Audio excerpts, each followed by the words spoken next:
The Phantom Tollbooth. Chapter 1. Milo.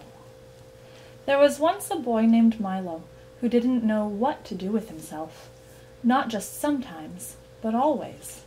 When he was in school, he longed to be out, and when he was out, he longed to be in. On the way, he thought about coming home, and coming home, he thought about going. Wherever he was, he wished he were somewhere else, and when he got there, he wondered why he'd bothered. Nothing really interested him, least of all the things that should have. "It seems to me that almost everything is a waste of time," he remarked one day as he walked dejectedly home from school. "I can't see the point in learning to solve useless problems, or subtracting turnips from turnips, or knowing where Ethiopia is, or how to spell February." And, since no one bothered to explain otherwise, he regarded the process of seeking knowledge as the greatest waste of time of all. As he and his unhappy thoughts hurried along, for while he was never anxious to be where he was going, he liked to get there as quickly as possible, it seemed a great wonder that the world, which was so large, could sometimes feel so small and empty. "And worst of all," he continued sadly, "there's nothing for me to do. Nowhere I'd care to go, and hardly anything worth seeing." He punctuated this last thought with such a deep sigh that a house sparrow singing nearby stopped and rushed home to be with his family. Without stopping or looking up, he rushed past the buildings and busy shops that lined the street, and in a few minutes reached home, dashed through the lobby, hopped onto the elevator, 2, 3, 4, 5, 6, 7, 8, and off again, opened the apartment door, rushed into his room, flopped dejectedly onto a chair, and grumbled softly, "Another long afternoon."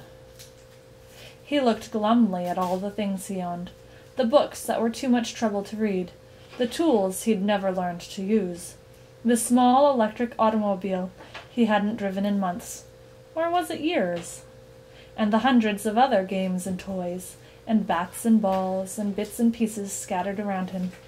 And then, to one side of the room, just next to the phonograph, he noticed something he had certainly never seen before.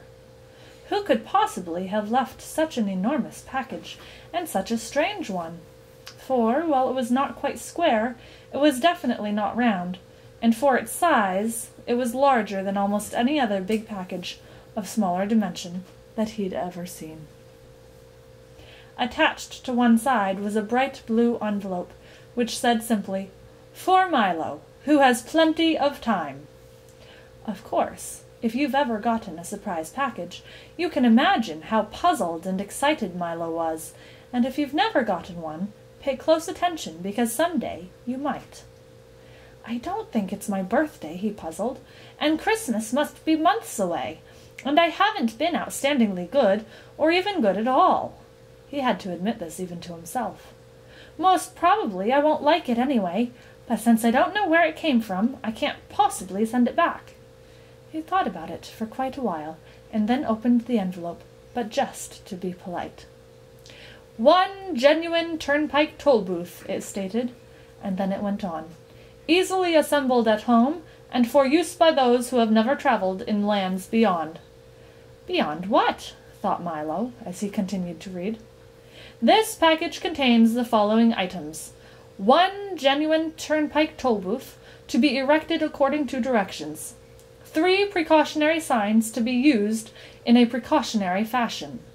Assorted coins for use in paying tolls. 1 map, up to date, and carefully drawn by master cartographers, depicting natural and man-made features. 1 book of rules and traffic regulations, which may not be bent or broken."